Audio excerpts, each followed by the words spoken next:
Po hapim këto bisedë me një këngë shumë të bukur dhe një zë të mrekullueshëm, nga 10 vjeçarja shumë e këndshme, shumë speciale, një këngëtare, siç edhe kam shkruar titullin të çmimeve të para, të cilën e kam sot në studio, me shumë kënaqësi kam sot këtu Anila Mahmudin. Përshëndetje e dashur, më vjen shumë mirë që të kam sot këtu me mua, na solle një energji shumë pozitive, një rrezë dielli këtu në studio. Mirë se gjeta, faleminderit për ftesën. Atëherë vetëm, je pothuajse 11 vjeç, si fillim, si nisi rrugtimi yt me muzikën, si e zbulove që ti dëshiron të këndosh? Dashuria ime për muzikën ka lindur shumë herët. Që e vogël këndoja nëpër shtëpi dhe çdo herë më ka pëlqyer muzika. E mban mend herën e parë kur këndove para publikut, edhe si e ndjer? Po e mbaj mend shumë mirë. Isha në Gostivar, në Shesh, dhe këndoja këngën Më e bukur amore. Ishte hera e parë, prandaj kisha shumë emocione.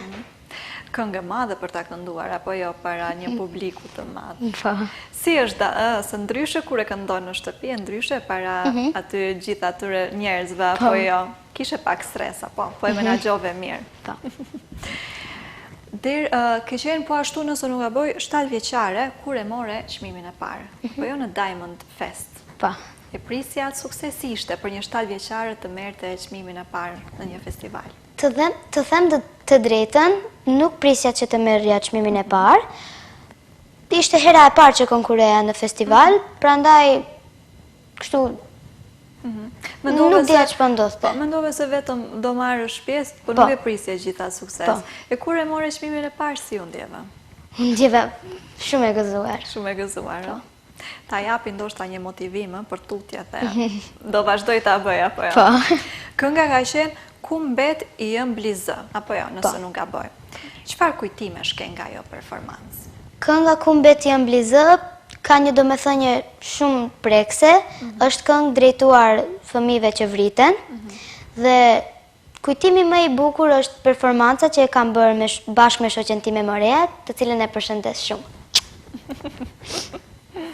Morea ka qenë pjesë e performancës, apo ka qenë pjesë e performancës?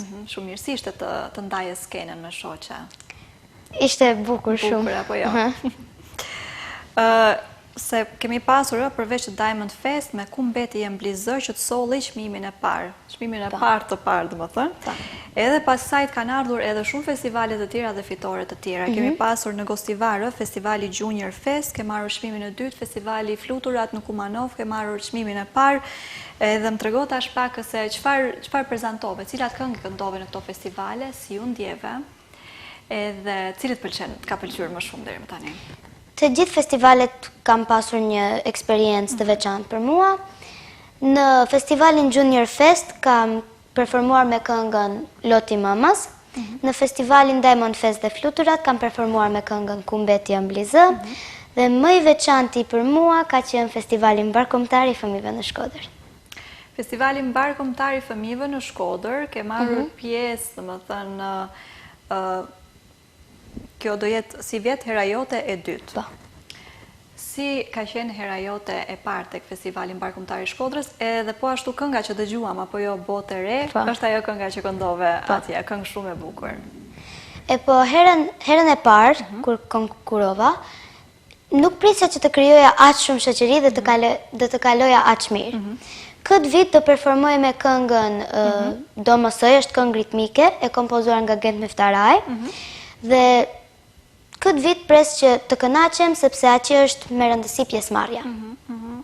Me rëndësi pjesëmarrja, por sidoqoftë deri tash ke krijuar një bagazh, vetë se ke nisur karrierën, pret ndonjë çmim apo jo, besoj. Patjetër që dëshiron ta marrësh dhe do e marrësh. Po s'dija ti. Në gjitha këto ke kënduar live apo jo? Si është për ty të këndosh live? Është pak vështirë, por të them të drejtën, nuk bën asnjë problem. Të pëlqen të këndosh live, më thënë je rahat. Po. Do na këndosh edhe tash pak? Të këndoj një këngë të Alban Skenderajt. Okej.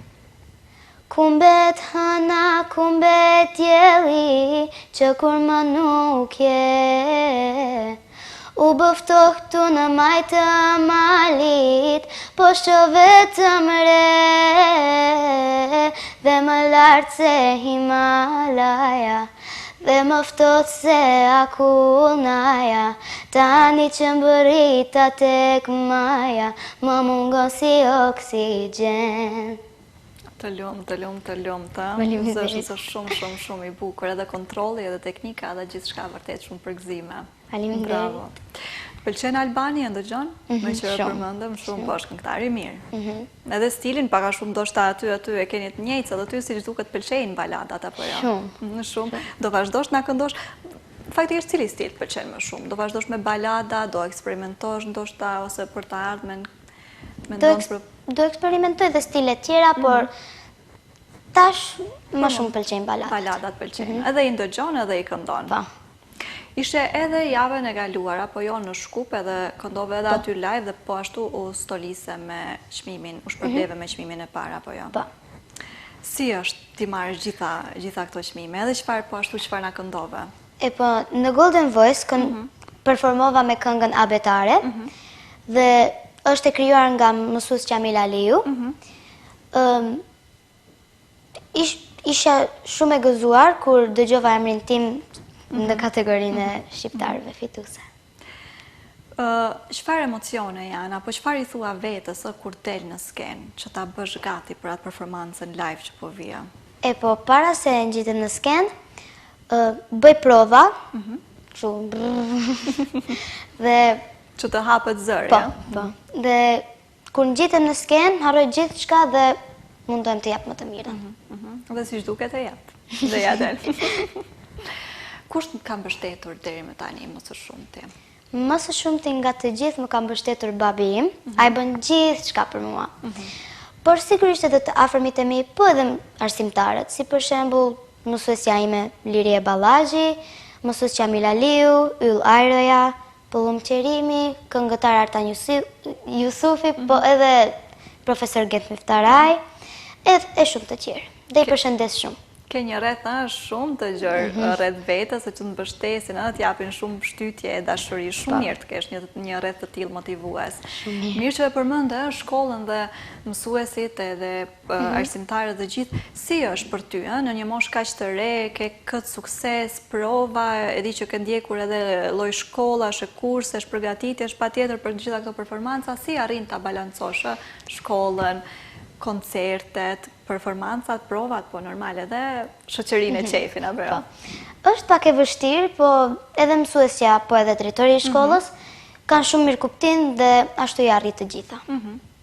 Ndonjë këngëtare apo muzikante që të pëlqen, që ndëgjon, ndoshta që të inspiron, dëshiron një ditë bërë si ajo kemi? Po sigurisht kemi Dua Lipën, Alban Skenderaj, Lore, Alice, po edhe Billie Eilish. Billie Eilish. Më thënë, që qëndrojmë më shumë të këto rrima. Një ditë do na bësh më e madhe ndoshta se dua. Besoj se po. Çfarë dua di pak për shoqërinë? Gjitha shoqët që ke, shokët, kur të shohin ata aty në gjitha këto festivale me këto çmime, çfarë kanë thënë deri tani? Çfarë komentash? E po, më kanë përgëzuar, po të kanë thënë më kanë gëzuar shumë, komentet bukura, të shumë të tjera. Ke marrë edhe çmimin e publikut, mos ta harrojmë, në festivalin Dita Jon. Po. Si ishte, sepse që morëm çmimet para patjetër, suksesi më i madh, ke marrë edhe çmime të tjera apo çmimi i publikut, sepse kjo tregon një dashuri të publikut ndaj teje, një vlerësim të publikut. Sa është e rëndësishme për ty, Dashuria e publikut ka shumë rëndësi. Kur publiku të do, ke fituar gjithçka. Ajo është fitore. Publiku dhe duket, sepse unë e shoh edhe nga përshtypjet e tjera, shoh nga rrjetet sociale, nga njerëzit që kanë folur dhe ndëgjuar, nga gjithë shpërndarjet që janë bërë për pjesëmarrje në festivalin mbarkombëtar të Shkodrës, edhe kanë parë që publiku me të vërtetë është shumë. Do vazhdoj Anila rrugëtimin e karrierës muzikore, tutje, flasim edhe më tutje, ndoshta edhe kur të rritesh, planifikon tash ndonjë këngë, singles apo ndonjë album së shpejti, çfarë planifikon Anila? Po normal se do të vazhdosh të ndra ime. Po ka ka mundësi edhe me projekte të reja në të ardhmen. Me projekte të reja. Çfarë do na ndodh pas e zëm se mbaroi festivali në Shkodër? Do jemi pak pushim apo me njëherë në provat të tjera? Po, duhet të ketë pak pushim, po prova do ketë. Do ketë edhe prova pak. Po do kemi edhe pak pushim, pak pushim nga shkolla, pak pushim nga prova që të kënaqemi pak, se do filloj edhe vera. Kujtimi më i bukur që ke me muzikën deri më tani? Kujtimi më i bukur është kur shoh që publiku më dorë troket dhe familjen time krenare. Po, çfarë do ju thoje fëmijëve që ndoshta edhe ata kanë dëshirë të performojnë si ty, po kanë stres ose frikë ose turp? Kemi diçka për t'ju thënë? Po, mos hiqni dorë nga ëndrat tuaja. Besoni gjithmonë tek vetja, punoni fort për t'i arritur ato, talentit nuk i duhet leje për të shkëlqyer. Të lumë, vërtet fjalë shumë të rëndësishme edhe unë po ashtu i mbështetem këtyre fjalëve. Ku e sheh Anila veten pas disa vitesh? Do të thënë akoma 11 vjeçar, akoma pa e mbushur, 11, po së shpejti, ke gjitha këto fitore, edhe urojmë edhe shpresojmë që po ashtu do na sjellësh një fitore tjetër. Festivalin e kemi me 31 edhe 1 qershor, apo jo, domethënë së shpejti e kemi javën tjetër. Prova besoj intenzive, vetë se je duke ushtruar, duke u përgatitur, urojmë që të na sjellësh një tjetër fitore. Po ku e sheh Anila veten pas gjithë këtyre fitoreve dhe pas shumë vitesh? Pas shumë vitesh, unë e shoh veten në një skenë të madhe, duke kënduar bashkë me Dua Lipa. Shumë ëndër e bukur, uroj të përmbushet. Dhe uroj që do na vihesh edhe atëherë, apo jo, në intervista. Unë falenderoj shumë e dashur që ishe sot me mua. Vërtet shumë kënaqësi që kisha një vajzë kaq të re, kaq të talentuar, me suksese të tilla të dëshmuara dhe po ashtu me një zë kaq briljant si ty. Edhe uroj që na vish prapë dhe të na mbushësh studion përsëri me energji kaq pozitive dhe kaq dashuri siç na bëre sot. Faleminderit shumë edhe një herë për ftesën. Edhe shumë suksese po ashtu, javës tjetër tek festivali Mbarkumtar i Fëmijëve në Shkodër. Faleminderit. Edhe ashtë dashur, me kaq pozitivitet dhe dashurie dhe talent, po përmbyllim edhe i ditën dhe javën, po ashtu duke ju uruar një pasdite dhe fundjavë sa më të këndshme, siç ishte edhe biseda jon. Urojmë që të kaloni sa më bukur dhe ne ritakohemi sërish të hënën në të njëjtën kohë. Mirëmbëjtje.